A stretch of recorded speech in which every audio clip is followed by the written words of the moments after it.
मोदींच्या कार्यकाळातील 10वा अर्थसंकल्प काल संसदेत सादर झाला। आपल्या अर्थसंकल्पीय भाषणात अर्थमंत्री निर्मला सीतारामन यांनी अनेक मोठ्या घोषणा केल्या।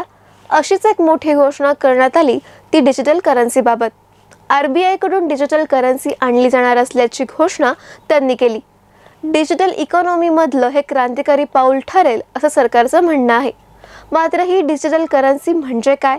ही डिजिटल करन्सी चलनी करन्सीपेक्षा किती वेगळी आहे? आतापर्यंत कोणकोणत्या देशाने डिजिटल चलन सुरू केले याच विषयी आज आपण पुढील काही वेळात जाणून घेणार आहोत। नमस्कार, मी ऐश्वर्या। सुरुवातीला पाहूया काय आहे डिजिटल करन्सी। कोणत्याही देशाच्या मध्यवर्ती बँकेकडून जारी करण्यात आलेल्या आभासी स्वरूपातील चलनाला डिजिटल करन्सी म्हणतात। ज्या देशाकडून ही करन्सी जारी केली जाते त्या देशाची त्याला मान्यता असते। त्यामुळे केंद्रीय बँकांच्या बॅलन्स शीटमध्ये याचा समावेश असतो। डिजिटल करन्सीचं पूर्ण नाव सेंट्रल बँक डिजिटल करन्सी असं आहे। त्याला CBDC असंही म्हणतात। रिझर्व्ह बँक ऑफ इंडिया तर्फे ही करन्सी आणण्यात येणार असून केंद्र सरकारने याला मान्यता दिली। या करन्सीची खासियत अशी आहे की देशाच्या सॉव्हरेन करन्सीमध्ये याचं रूपांतर करता येतं। डिजिटल करन्सी दोन प्रकारची असते, रिटेल आणि होलसेल।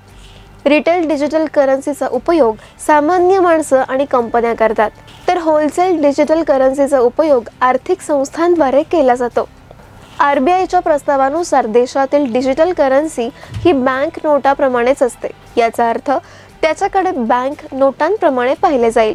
डिजिटल करन्सी आणि क्रिप्टो करन्सी यात फरक काय? डिजिटल करन्सी आणि क्रिप्टो करन्सी यात फरक आहे।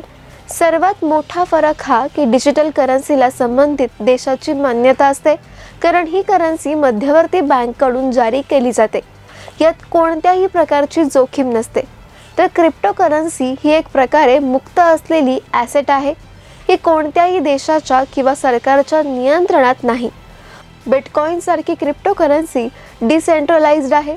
त्याचा कोणत्याही सरकार किंवा सरकारी संस्थेशी संबंध नाही।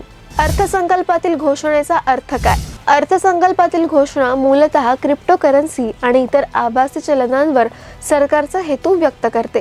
आरबीआयने अनेक वेळा बिटकॉइन, इतर खासगी क्रिप्टो करन्सीसह मनी लॉन्ड्रिंग, दहशतवादी वित्तपुरवठा, कर चुकवेगिरी इत्यादींबाबत चिंता व्यक्त केली आहे आणि स्वतःची CBDC जाहीर करण्याची योजना आखली आहे।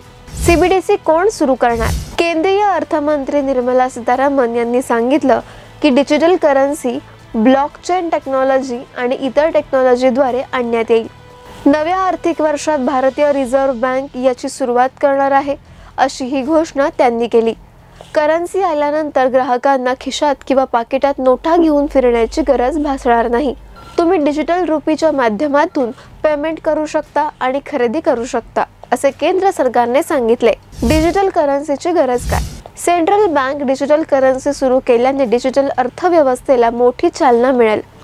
डिजिटल चलनामुळे अधिक कार्यक्षम आणि स्वस्त चलन व्यवस्थापन प्रणाली देखील निर्माण होईल। त्यामुळे 2022-23 पासून रिझर्व्ह बँक ऑफ इंडियाने जारी केले जाणारे ब्लॉकचेन आणि इतर तंत्रज्ञानाचा वापर करून डिजिटल चलन सादर करण्यात आल्याचे अर्थमंत्र्यांनी सांगितले। डिजिटल करन्सी डिजिटल पेमेंटपेक्षा वेगळी कशी? डिजिटल करन्सी ही डिजिटल पेमेंटपेक्षा खूप वेगळी आहे। तुम्ही असा विचार करत असाल की डिजिटल व्यवहार तर बँक ट्रान्सफर, डिजिटल वॉलेट्स किंवा कार्ड पेमेंटद्वारे केले जात आहे, मग डिजिटल चलन वेगळे कसे झाले? तर एक लक्षात घ्या, बहुतेक डिजिटल पेमेंट चेकसारखे काम करतात।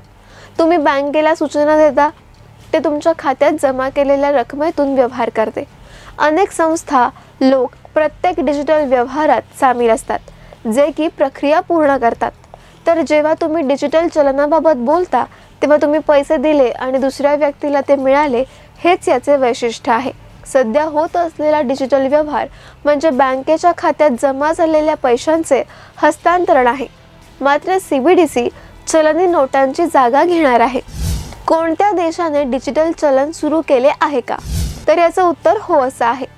6 वर्षांच्या संशोधनानंतर पीपल्स बँक ऑफ चायनाने एप्रिल 2020 मध्ये 2 पायलट प्रोजेक्ट लॉन्च केले।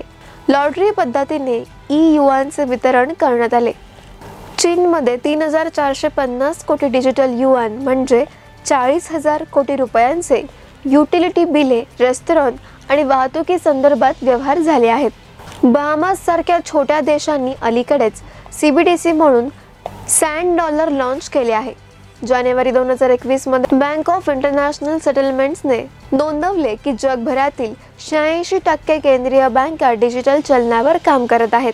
याशिवाय Canada, Japan, Sweden, Switzerland, UK आणि युनायटेड स्टेट्स तसेच युरोपियन युनियन देखील बँक ऑफ इंटरनॅशनल सेटलमेंटसह डिजिटल चलनावर काम करत आहे. काय आहेत डिजिटल करन्सीचे फायदे? डिजिटल करन्सी कमी खर्चिक आहे, व्यवहार वेगाने केले जाऊ शकतात. डिजिटल करन्सीच्या तुलनेत चलनी नोटांच्या छपाईचा खर्च जास्त आहे. डिजिटल करन्सीसाठी कोणत्याही व्यक्तीला बँक खात्याची गरज नाही, ही ऑफलाईनही वापरता येते. डिजिटल करन्सीवर सरकारची नजर असणार आहे. डिजिटल रुपीचं ट्रॅकिंग शक्य आहे, जे कॅश बाबत शक्य नाही. तुम्हाला आमचा व्हिडिओ कसा वाटला हे आम्हाला कमेंट बॉक्समध्ये नक्की कळवा. धन्यवाद.